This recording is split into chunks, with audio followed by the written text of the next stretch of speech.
Harvest Harmonics, and welcome to the Profitable Farmer. It's the last episode of June here in 2022. And the question I have for all of you guys is, how is your season going? Right by now, most of you guys, depending on where you're at, obviously most of you guys in the United States are probably about midway through their season, unless you're here in Florida, in which case your season hasn't really started yet. Probably won't start till August, September, but everybody else is already in the middle of their season. They planted in April, they planted in May, and now it's like that midway mark almost, 25-30% of the season. Harvest is coming up in September, October, November. And now is the time where already planted, you've got that behind you, and now you're managing things, right? Now you're like in that game where you're saying, okay, good. You want to manage your irrigation, manage your fertility, manage your resources, manage your insects and watch out for insects and funguses and those types of things. Take a look at the weather and find out how much help you're going to get from Mother Nature this year, right? So this is that midway point in your season where you're kind of just managing. You've gotten all the balls up in the air, and now you're just kind of keeping them there, right? And I want to just ask you, like, what at this point, what metrics are you really looking at? What are you actually measuring during your season?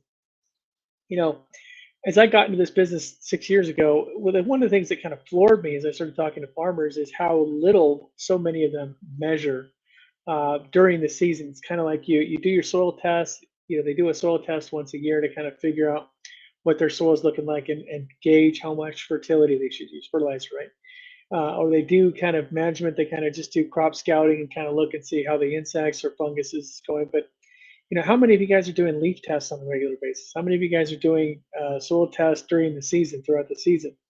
And yeah, it can be a little bit of a time consuming thing, or it can cost you a little bit of money, 25, $30 a pop. But sometimes those things can actually save you. Imagine if you could cut your fertilizer by 50% just by doing a soil test. That $100 you spend on, soil tests in different areas might actually save you half of the fertilizer you're using. And obviously, right now, 2022, we all know how much fertilizer costs, right? How much fungicide are you just spraying fungicide every year because you just don't want to take the chance? Okay, fine. But how are you measuring those fungus and the fungal outbreaks, right? How are you measuring the root rots in your soil and the worms and all these things? How you measure things is really a determination of how successful you can be and how much you can control your operation. If you've watched the show, obviously you know that we preach precision agriculture because we're talking to a very large corn grower. We're hoping to be wrapping up that deal and getting his 1,000, or I think it's 1,300 acres, something like that, going with our technology. But as we approach big farmers like that, we say, look, we want you to measure this. We don't want you just to buy, spend $200,000 on a product. We want you to actually measure this stuff, because how are you going to know if we're really benefiting? How are you really going to know if the Kyminasi Plant Booster is really producing the kind of results we say it is, and how much you can prove how much it actually delivers? Because at the end of the day, we've had some farmers tell us, like, I don't know, I didn't really see much difference here. And yet when we did the comparisons, they got 15, 20, 30%. They didn't see that. How do you not see 30% increase? But that happens. It happens when you don't really measure things closely. I know when you're running hundreds of acres or thousands of acres or tens of thousands of acres, it can be really hard to be real precise with that. And that's why we have tools that are getting really, really popular. Things like drones, or camera-based technologies, or automation, and these types of things, because these types of automation can take a lot of that labor out of the measuring process. That's the biggest expense. It's not sending the soil to a lab, it's actually having the labor to go out and collect those samples. You may have to pay a guy, you know, $100 just to go out and collect several soil samples throughout, right?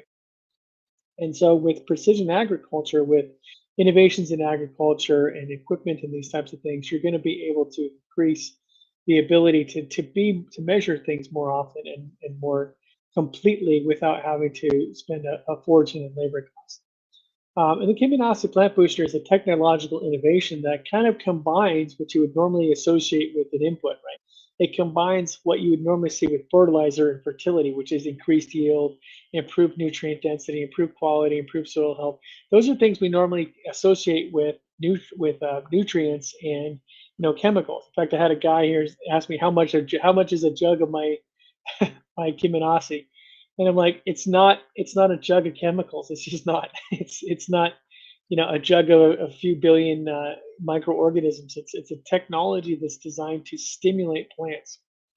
It's really kind of tricky because it's like, okay, how do you explain a frequency-based system that utilizes the water's own energy to basically reinforce the ideal metabolism of plants? It's not an easy concept sometimes to get across, especially if we're not used to this type of thing. But the benefit really is the reduction of chemicals, the reduction of fertilizers, the reduction of these things that you're spending all this money on. You know, I find it. I had a farmer just the other day, tell me, he says, um, I'm trying to reduce chemicals, and then like literally like a breath later, he's telling me, I'm trying to reduce these chemicals, but your system sounds like a device. I can't use it if it's not a chemical. And I asked the guy just point blank, I'm like, look, you say you want to reduce chemicals, but then you're saying you're not going to use anything if it's not a chemical. How does that make any sense? How are you going to reduce chemicals if you need chemicals? And I think that the thought process is to just replace one chemical with another, but that's not really getting you anywhere. What our system is really looking at is how do we improve the efficiency of the plant itself? How do we make that plant more efficient at using the water and the nutrients and the soil and all those different factors that are part of the environment? How do we use those resources more efficiently? It's very interesting. 20 years ago, when GMOs were a new thing, most farmers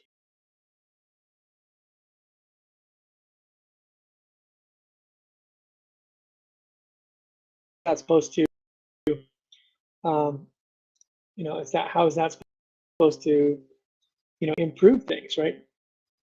And the answer to the question is, well, to be really honest, here we go. They just gave up the seed. I think that seems to be the way that most of these companies want to do business, right? They want to give out free technology and free product, and they just give out. They actually put in their budget.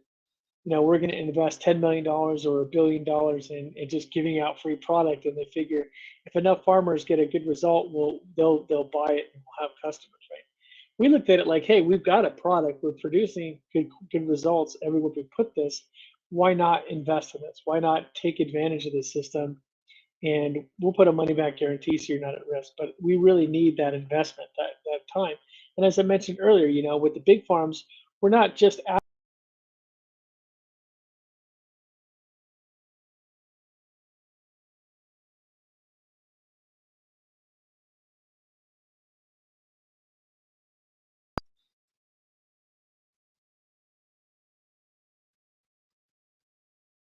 and so that's really, where we're at it like, okay, what are you actually able to measure?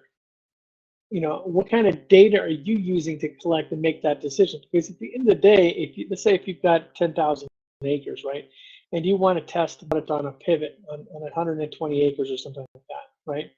Or let's say if you're a smaller farmer, like a barrier farm or something, you've got 300 acres, you want to test it on a 10-acre block. Okay, fine. I'm willing to do that for you, but I'm not interested in the 10-acre block. And in a big farm, I'm not interested in a 120-acre pivot.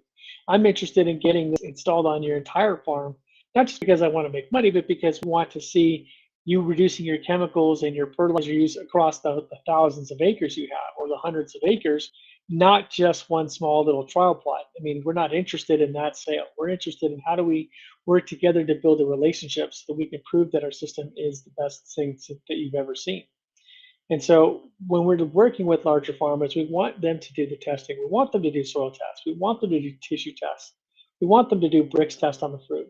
We want them to do bricks test on the leaves, and actually get the juice out of the leaves to determine how much energy that plant actually has, right? So how much you measure is a direct correlation to how much you can control and be at cause over what's happening on your farm. And especially when the conditions get really challenging, like they are now, with water shortages, fertilizer shortages, difficulties that you normally would have, labor shortages, all these different factors are making it much, much more difficult to be profitable. And if you want to be profitable now and in the future, then you have to start now. You have to start looking at how you're measuring and how you're controlling things, how you're able to control the things you can control and measure the things you can measure, so that at the end of the day, at the end of the season, you're not scratching your head going, well, I guess I had a bad year, I guess I had a good year. You'll be much, much more efficient and much more able to benefit both this year and next. And then when the situation gets better, when the labor problems are less, when there's no more droughts, when the fertilizer cost goes back down, all these other things, you're still going to be more efficient. That's the beauty of efficiency and precision agriculture is if you get efficient now when the going is tough and when it's challenging, then when the challenges start to fade and it's not as much challenge anymore, then you're still more efficient. You're still going to make more money than most of your competitors there. So I hope this helps, guys. If you want more information about a Kyminasi Plant Booster, please go to our website. There's a link to our YouTube channel as well. You can subscribe there and like our channel and to sign up for our notifications. We're always trying to give out good, new and useful information to our farmers, and I hope we can help you not just with our Kyminasi Plant Booster, but with the knowledge and the skills and the know-how that we're passing on.